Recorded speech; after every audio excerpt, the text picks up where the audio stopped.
Thanks for being here, everybody. Montana defeats Portland State, and we've got quarterback Logan Fife and Jace Klucewich with us today. And Coach, we'll start with your initial thoughts after the game. Yeah, it was a weird game.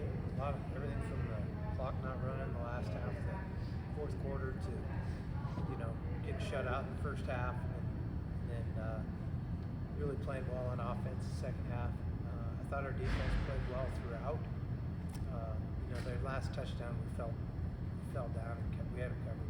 We just fell down, which was too bad. But we made plays. They have been playing really well.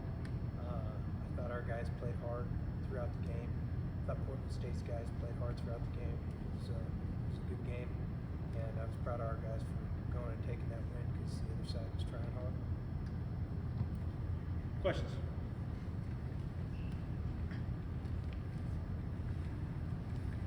Bobby, just after not scoring in the first half, just what did you feel were the biggest factors in the second half with your guys' offense putting up 28 points? Yeah, there were a couple things. They were running some form of pressure, a high percentage. I don't remember what it was in the first half, but it was a lot.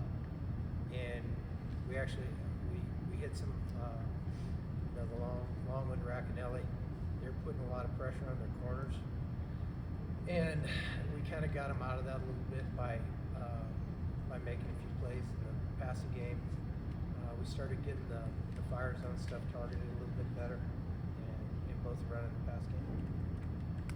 And Logan, after not playing much in the first half, just how were you feeling coming into the second half? What did you maybe notice from their defense watching on the sideline in the first half, and just what were you seeing from their defense throughout that second half? Yeah, it was pretty much everything that we were expecting throughout the week. They're a big fire zone team. They like to bring pressure. And it seemed pretty evident they wanted to stop the run. They were getting extra guys in the box. Our coaches made really good adjustments at half. Their corners were kind of taking away the stuff that we've been doing as far as our outbreakers, and we made a couple adjustments in our RPOs and our drop back, and kind of just polished things up. That kind of being able to hit those passes allowed us to run the ball better, and just working off those guys trying to get in the box because they were taking away the run pretty well. And Jace, could you break down each of the interceptions you had, and specifically that first one with the trick play running back pass? Was that something you guys practiced, were prepared for, or was that just seeing the play developing and making a good read on it?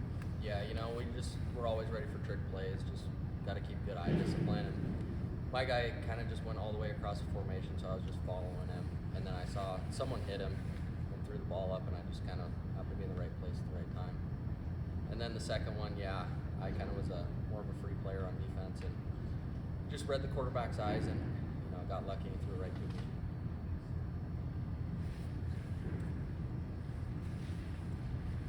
Coach, for you, just that trick play, just how big was that, and was that something you guys expected or prepared for this week? No, not. That's why they're trick plays. They're not common. It's not something they've done before. Sure. I think it was just an alert play by our guys. Obviously, Jace made a great play catching it. But, yeah, it was just alert play. We were lined up right, and it didn't fool us. We got fooled on a couple last week. So. Second half, just speak to the team's run defense. What did you like from your guys maybe adjusting to Portland State, running the ball and kind of slowing that element as you guys took a lead? Yeah, they were doing some tendency breaking things, which is good by them. They were running a little more in the light sets on first down, and so we just played a little heavier in the box on first down, and then kind of, all those second and 4 and 5s, 3, 4, and 5s ended up being more second and 8 and 9s, and that really helped us.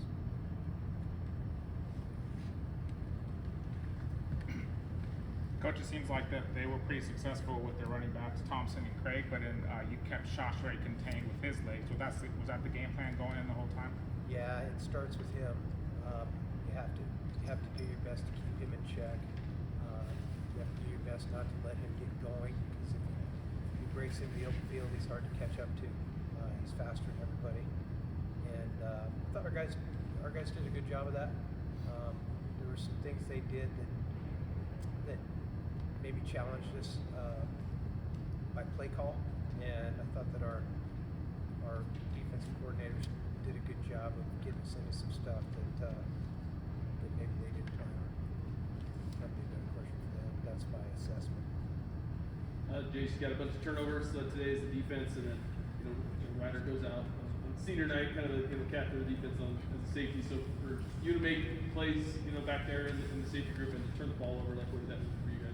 It meant a lot, and Tyson also had a great play there at the end to kind of seal it up. We were all pretty bummed for Ryder, but we were also happy that it was in the first half, so he's good to go next week. Logan, it seemed like the offense kind of waiting for that spark. How did it feel to kind of get in there and bring that to the offense? Felt good. I think we definitely needed it. We just weren't really executing in the first half. So to kind of let the guys do what they do, get the ball in the receiver's hands, and let them do the rest, it was really good. I mean, it was just a simple slant route. Sawyer did the rest. And there was a couple more of those plays. And the O-line did great. They were consistent. So it felt good to just kind of get that offense back in the rhythm in the second half.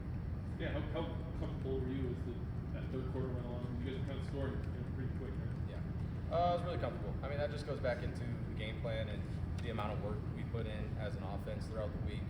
We put a really good game plan together. We know what we're seeing. And between Coach Bees and Coach Lanahan, they help us see everything through the game, too. So we were making good adjustments, and it was just our job to go out there and execute, and felt good. I'll run you, and I'll go to Coach Hauck. Your thoughts when the lights went out? Like, what that was like from your perspective? Yeah, I don't think I've ever had that happen to me in a game before.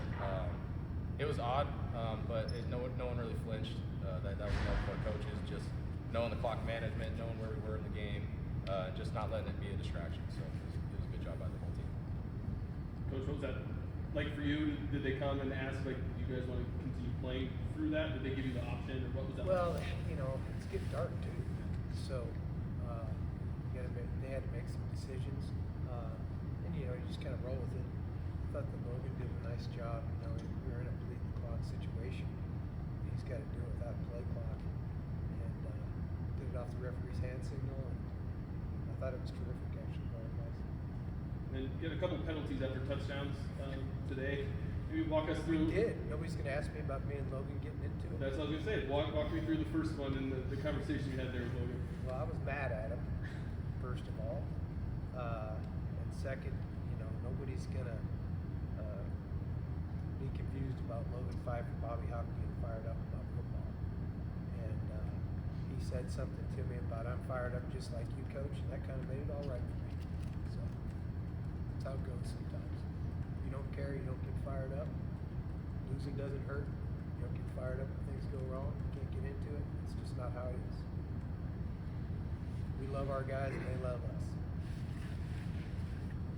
But then Logan, after that, I think he completed like 11 straight passes and you threw 3 touchdowns. Which So doesn't bode well for the next time out.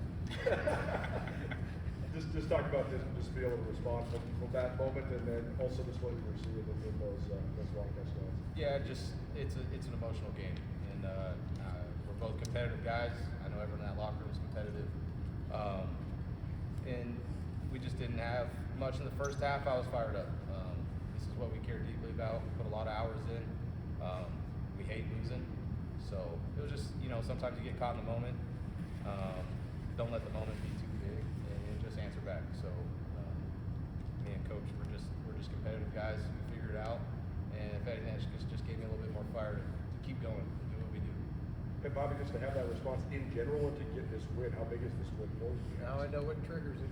It'll be ugly the first quarter next year. No, it's good. Our guys responded. We, like I said, they shut us out in the first half. It was 3-0 for about 26 minutes, 27 minutes. So, good job by our defense shutting it off 3, and good job by our offense figuring it out. Obviously, a bunch of guys made plays. And just your evaluation of your defense today and their ability to take away the ball. Well, I thought they were good. I got asked a question about Sasha a little bit ago. He's such a factor, or can be such a factor in the game, that I think we were, we didn't do as well in certain situations as maybe we could have, but we played really good defense, tackled well. We got greedy on the quarterback a little bit, lost our edge a couple times in the run game, and some of the things where we flushed them. We should add more discipline in terms of knowing the ball might bounce because of the things we were doing up front. But generally speaking, we fell down and gave up a long play of the day. So, other than that play, I think that our defense played pretty well. And Logan, you got a couple of seniors touchdowns on senior day, so both Barker and Fonz be able to get in the end zone. Just take us through that, what that was about. Yeah, happy for those guys. They work hard. They've been in this program a lot longer than I have, and they deserve those things. And I told Barker I owed him one because that's the same play ran at Cal Poly, and I threw him a back shoulder and made him step out of bounds. That was my fault. And so ran the same play and gave him a good ball and allowed him to get in the end zone. So that felt good. Happy for those guys.